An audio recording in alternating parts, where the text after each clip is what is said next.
Hello welcome back to JEE nerds. तो अब जब तक ये वीडियो बाहर आएगा जेई मेंस 2025 के जनवरी अटेम्प्ट में 1 महीने का समय रह गया है। और ये आखिरी 1 महीना जो होता है ये बहुत ही ज़्यादा क्रूशियल तो होता ही है, चलो वो तो बहुत अंडरस्टूड है, लेकिन ये बहुत ही ज़्यादा ऐसे ऊपर नीचे वाला भी रहता है।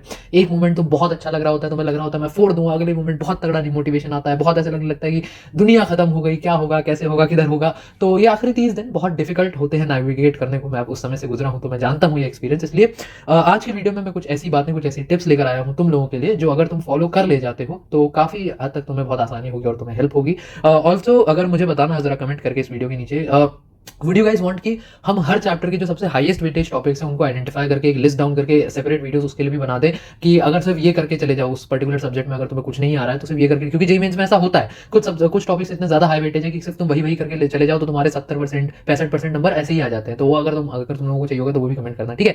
तो स्टार्ट करते हैं 30 days planner. 30 days JEE Mains 2025 Jan attempt में रह गए हैं। इस वीडियो में क्या क्या होने वाला है, पहले हम सॉल्विंग स्पीड पे बात करेंगे, मॉक्स के एनालिसिस पे बात करेंगे, थोड़ा सा मोटिवेशन लेंगे, टाइम मैनेजमेंट कैसे करना चाहिए लास्ट के दिनों में उस पर बात करेंगे, रिसोर्सेज का क्या होगा, और थोड़ा वन शॉट्स पे गौर करेंगे कैसे कैसे क्या चीजें हैं। तो इसी के साथ अपन वीडियो को स्टार्ट करते हैं। सबसे पहली चीज, क्वेश्चन सॉल्विंग स्पीड कैसे बनाई जाए, क्योंकि जेई मेंस का जो पेपर है वो 3 घंटे का पेपर होता है और 75 उसमें सवाल आते हैं। तुम्हारा 180 हे भगवान, मुझे अपने कॉलेज से ना आदत खराब हो गई 300 नंबरों का पेपर होता है, 180 मिनट का, 300 मार्क्स का पेपर होता है, 75 सवाल आते हैं। फॉर्मेट वगैरह तुम्हें पता है, सवालों की जो स्पीड है उसको तेज रखना पड़ता है। मैं कहूंगा कोशिश करनी होती है कि हर क्वेश्चन पे एवरेज एक 3 से 3.5 मिनट का समय दिया जाए। अब तुम बोलोगे भैया अगर मैं 180 को 75 से डिवाइड करूँ तो ये तो कुछ 2 मिनट से थोड़ा सा ज्यादा निकल के आता है पर क्वेश्चन। आप 3 3.5 क्यों दे रहे हो, क्योंकि 75 में से 75 सवाल नहीं लगाने होते हैं। जो सवाल नहीं समझ आ रहा, जो सवाल में लग रहा है, खासकर मैथमेटिक्स जैसे सब्जेक्ट में अगर लग रहा है ये सवाल नहीं होगा, टाइम ज्यादा लग रहा है, तो उसको छोड़ दो। पहले अपने आते हुए सवालों को करना है, उसके बाद आते हुए सवाल बट डिफिकल्ट जो सवाल है जिसमें कैलकुलेशन वगैरह ज्यादा है उनको करना है सेकंड प्रायोरिटी पे, और थर्ड प्रायोरिटी पे फिर ऐसे सवालों पे जाना है जो बिल्कुल ही नहीं आते, ठीक है। तो इस ऑर्डर में पेपर को करना है। क्वेश्चन सॉल्विंग स्पीड कैसे बढ़ाई जाए उस पर थोड़ी सी बात कर लेते हैं। सबसे पहली tip, read the question carefully. बहुत बेसिक से अंडरस्टूड बात है। Keep writing the data. देखो चाहे मैथमेटिक्स, खासकर मैथमेटिक्स, फिजिक्स और फिजिकल केमिस्ट्री, मतलब जो न्यूमेरिकल टाइप के सवाल आते हैं उसमें जो भी तुम्हें डेटा दिया हुआ है उस डेटा को साथ साथ नोट करते चलो। सपोज करो मेरे सामने एक सवाल आया, लंबी लंबी कहानी दी हुई है, रोटेशन का सवाल आया कि एक रोटेशन है, एक एंगुलर डिस्क है। तो सबसे पहले मैं लिख लूंगा कि एंगुलर डिस्क है। क्यों मैं लिखूंगा, क्योंकि डिस्क के मोमेंट ऑफ इनर्शिया का फॉर्मूला इसमें यूज हो रहा होगा। एंगुलर डिस्क कह रहा हूं, रोटेटिंग डिस्क है, ठीक है। उसके बाद उसका अगर एंगुलर मोमेंटम दिया है तो मैं वो नोट कर लूंगा। अगर उसके ओमेगा की वैल्यू दी है तो मैं लिख लूंगा कि अच्छा ओमेगा की वैल्यू इतनी दी है, और उसका रेडियस वगैरह दिया है तो मैं रेडियस लिख लूंगा ये। अब क्या होगा, कई बार ऐसे जो सवाल लंबे चौड़े आ जाते हैं या मुश्किल आ जाते हैं ना, अब तुमने जो ये बना लिया ना अपना ऐसे एक डेटा बना लिया, तो सारी पिक्चर तुम्हें एक जगह पे क्लियर हो जाती है। और मैं इसमें एक सजेशन दूंगा कि कोशिश करो इसके साथ साथ यूनिट भी लिखते चलो। तो उससे क्या है, जैसे यहाँ पे तुमने लिख दिया रेडियन पर सेकंड, ओमेगा रेडियन पर सेकंड इतना दिया हुआ है, तो इससे तुम्हें थोड़ी आसानी रहती है। यूनिट्स, डायमेंशंस वगैरह का इस्तेमाल अगर तुम करना सीख जाओ फिजिक्स में खासकर, तो वो तुम्हारे लिए बहुत फायदा करता है। जैसे ओमेगा है, आर है, उसका क्या रिलेशन निकल के आता है, उससे कैसे वेलोसिटी निकलेगी, वेलोसिटी की वैल्यू, वो सब चीजें डेटा लिख के चलोगे तो क्वेश्चन बनाने में तुम्हें आसानी रहेगी, ठीक है। इसके अलावा फॉर्मूलाज आर इंपॉर्टेंट, ये बात मान के चलो। बहुत बच्चे कहते हैं कि अंडरस्टैंडिंग जरूरी है और कंसेप्ट बना आना चाहिए, कंसेप्ट का फील आना चाहिए, सब सही बातें हैं, लेकिन ये सब बातें पहले 1 साल और 11 महीने में अच्छी लगती हैं। अब लास्ट के 30 दिनों में जब अपन को जेई मेन का ऑब्जेक्टिव पेपर निकालना है तो उसमें समझना होगा कि फॉर्मूलाज की बहुत बहुत ज्यादा इंपॉर्टेंट है। जेई मेन्स पे डायरेक्ट फॉर्मूला बेस्ड सवाल आते हैं, आते रहे हैं और इस बार भी आएंगे। बहुत गारंटी के साथ मैं बात कह सकता हूँ। इसलिए फॉर्मूलाज का रिपीटेड रिवीजन, जितना ज्यादा तुम फॉर्मूलाज को बार बार रट सको, बार बार रिवाइज कर सको, उतना ज्यादा बेहतर है। फॉर्मूलाज भले तुम्हारे शॉर्ट नोट्स हो, हम रांचो वगैरह के रिबो बता रखे हैं, चाहे वो लोग कहीं से भी लो, फॉर्मूलाज को जितना ज्यादा रिवाइज करते जाओगे उतना ज्यादा तुम फायदे में रहोगे, ठीक है। तो और अगर फॉर्मूला आता होगा और सीधा फॉर्मूला पे सवाल आ गया तो वहां से तुम्हारा क्वेश्चन जो है वो बहुत जल्दी बन भी जाएगा। तो इसका खासा ध्यान रखो, फॉर्मूलाज पे जितनी अपनी अच्छी पकड़ बना के रखोगे उतना बढ़िया रहेगा, ठीक है। अगली बात पे चलते हैं, टाइम मैनेजमेंट। आखिरी के 30 दिन मतलब एक एक सेकंड जो है वो बहुत बहुत इंपॉर्टेंट है, वेरी वेरी इंपॉर्टेंट। सबसे पहला, sleep for a maximum of 7.5 hours. कोशिश करो 7 तक रिस्ट्रिक्टेड रखो। इसके दो कारण, ज्यादा सोने से पहले बात तो शरीर में लेथार्जी आती है, दूसरा इस समय तुम्हें ज्यादा घंटे पढ़ने के लिए चाहिए। तो ये तुम नहीं चाहते कि 9-10 घंटा तुम सिर्फ सोते ही हो। 10 घंटा सोगे तो 15 घंटे तो 14 घंटे तो दिन में बचे, फिर पढ़ोगे कब, है ना। तो थोड़ा सा समय से अपन स्लीप से समय चुराएंगे। दूसरा, हैवी मेंटल एक्टिविटी करनी है 9 बजे से 12 सुबह और शाम को 2 बजे से 5 बजे तक। ऐसा क्यों, क्योंकि इन्हीं स्लॉट्स में एग्जाम होता है। अगर तुम आखिरी के 30 दिनों में 9 से 12, 2 से 5 भयंकर क्वेश्चन सॉल्विंग, भयंकर हैवी मेंटल एक्टिविटी, चाहे रीडिंग हो गई तुम्हारी, एनसीईआरटी रीड कर रहे हो, खैर वो भी पैसिव है, मैं कहूंगा क्वेश्चन सॉल्विंग मेजरली, या फिर एग्जांपल सॉल्विंग या थ्योरी पढ़ सकते हो। चलो इस समय जितनी मेंटल एक्टिविटी ज्यादा रखोगे उतना ज्यादा फायदा है, क्योंकि तुम्हारा दिमाग फिर ट्यून हो जाएगा इस समय कि हाँ मैं एकदम पंचिंग रेडी हूँ, और तुम्हारी बायोलॉजिकल क्लॉक कुछ इस तरीके से सेट हो जाएगी कि उस समय ना तुम्हें नींद आएगी ना कुछ, बस तुम मेंटली प्रिपेयर रहोगे कि हाँ भाई साहब मेहनत करनी है अगले 3 घंटे में।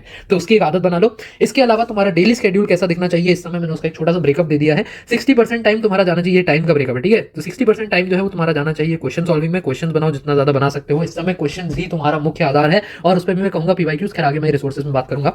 20% टाइम तुम्हारा रिवीजन, उसमें भी प्रैक्टिस, अगर उसमें भी डाल सकते हो तो उसमें भी प्रैक्टिस के लिए टाइम चुराओ, और 20% टाइम सिर्फ थ्योरी पढ़ने में देना है। अब थ्योरी के पीछे बहुत ज्यादा नहीं भागना है अनटिल एंड अनलेस वो कोई बहुत हाई वेटेज वाला चैप्टर हो। अगर इन चैप्टर्स की लिस्ट चाहिए तो जरूर कमेंट करके बता देना, ठीक है। तो ऐसा तुम्हारा एक ब्रेकअप रहना चाहिए। इस टाइम को तुम थोड़ा बहुत अपने हिसाब से शिफ्ट कर सकते हो, जैसे 70-10-20 ऐसे कर लिया, या 80-10-10 ऐसे कर लिया। बस यहाँ पे जितना टाइम है, यहाँ से टाइम चुराना मत, यहाँ दोनों से टाइम चुरा सकते हो। प्रैक्टिस इस समय जितनी करोगे उतना फायदे में रहोगे, ठीक है। अगली बात पर चलते हैं, मॉक एनालिसिस, रिसोर्सेज थोड़ा अगले पे है, ठीक है। मॉक एनालिसिस करना और मॉक्स देना इस समय बहुत जरूरी है।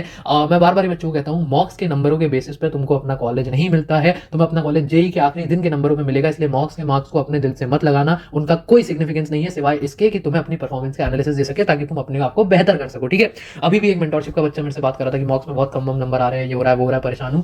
ऐसा सोचने की बिल्कुल जरूरत नहीं है, ऐसा बातों से फालतू एंग्जाइटी लाती है और कुछ भी नहीं, ठीक है।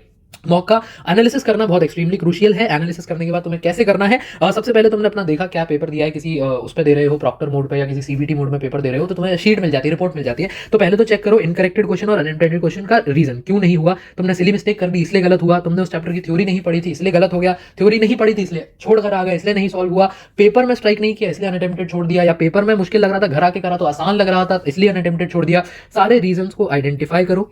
बहुत सारे बच्चे इस समय क्या करेंगे, कहीं ना कहीं किसी यूट्यूब रिसोर्स से कोई पीडीएफ डाउनलोड कर लेंगे या कोई टेबल डाउनलोड कर लेंगे और उस पर एनालिसिस करेंगे।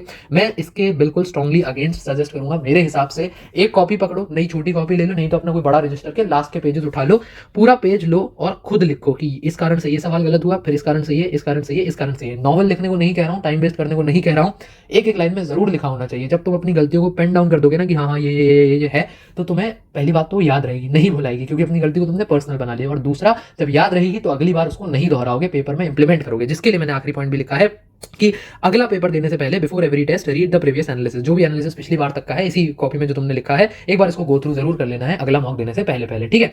अगली बात पर चलते हैं, जो कि शायद आखिरी भी हुई नहीं, अगली बात पर चलते हैं, सेकंड लास्ट पॉइंट, रिसोर्सेज की मैं बात करने लगा हूं। इस समय किसी भी रिसोर्स के बीच में जगल करना बहुत मूर्खता हो सकती है। बच्चे इस समय भी परेशान है, कौन सा मॉड्यूल लगाऊं, कौन सी रेफरेंस बुक लगा लूं, भैया क्या पीवाईक्यू कितने।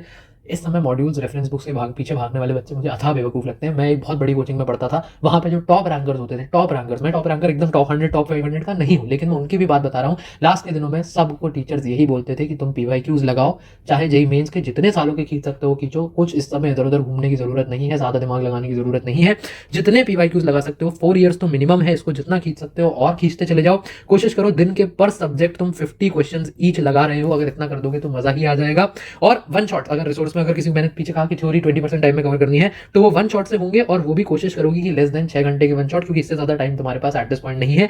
ये भी मैं सिर्फ एडवाइस करूंगा उन्हीं चैप्टर्स के लिए करो जो हाई वेटेज है, जो तुम्हें पता है कि अच्छा यार इनसे शॉर्ट 1 से 2 क्वेश्चन बन ही रहे हैं, तभी थ्योरी देखो, वरना सिर्फ प्रैक्टिस पे, ज्यादातर प्रैक्टिस पे कॉन्सेंट्रेट करो।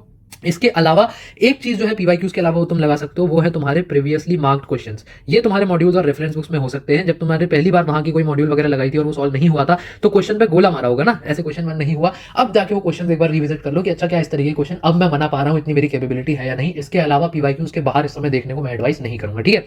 आखिरी बात पे चलते हैं, डू नॉट लूज मोमेंटम। अभी तक तो मेरी भी सांस चढ़ गई शूट करते करते।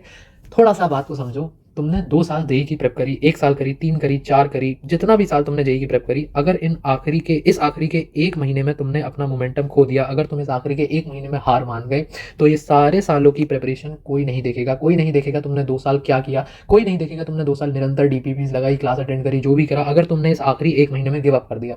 वहीं दूसरी ओर अगर तुमने ये 4 साल 2 साल कुछ भी नहीं किया, सिर्फ मक्कारी करी है, क्लासें मिस करी है, कोई डीपीपी नहीं लगाई, कुछ भी नहीं किया है, इस 1 महीने में जितनी जान है अगर सारी फूक दो, और पिछले कुछ महीनों से अगर तुम सुधर गए हो और अब एकदम पूरी जान लगा दो, तो कोई नहीं देखेगा कि तुमने 2 साल क्या मक्कारी करी है। अगर तुम्हारा रिजल्ट आ गया तो सब यही मानेंगे कि अच्छा, ये बहुत अच्छा बच्चा था। मतलब ये 1 महीना तुम्हारा मेक या ब्रेक कुछ भी कर सकता है, इसलिए इस समय अपना मोमेंटम नहीं खोना है। एंग्जाइटी को गिवन मत करो कि परेशान होकर बैठे हम सब 4 घंटा बैठे रह गए, क्या करें क्या करें क्या करें, हर भैया नहीं होगा नहीं होगा नहीं होगा नहीं होगा, ऐसी मूर्खता में मत पड़ना प्लीज। निरंतर काम करते रहो, डेली स्केड्यूल बनाओ, उस स्केड्यूल पे रोज अमल करो, जैसा मैंने पहले बताया, स्केड्यूल बना के चलो। एंग्जाइटी होती है, कोई बात नहीं, जाने दो, ठीक है। म्यूजिक सुन लो, थोड़ा सा ब्रेक ले लो, छोटे मोटे ब्रेक लेते रहो, पानी पियो, जितना पानी पी सकते हो उतना पानी पियो। पानी मैंने अपने सेमेस्टर एग्जाम्स में भी डिस्कवर किया कि पानी जो है वो एंग्जाइटी का एक बहुत बढ़िया तोड़ है, पानी पीने से थोड़ी शांति मिलती है। तो ये सब चीजें लगाओ, anxiety will get you nowhere. Tension लेने से किसी का भी भला नहीं हुआ, मुझे पता है टेंशन होती है, टेंशन उस बच्चे को होती है जो अपने पेपर की परवाह करता है। तुम परवाह कर रहे हो, अगर तुम्हें टेंशन हो रही है तो उसका एक प्लस पॉइंट ही है, बस ये सोचो कि हाँ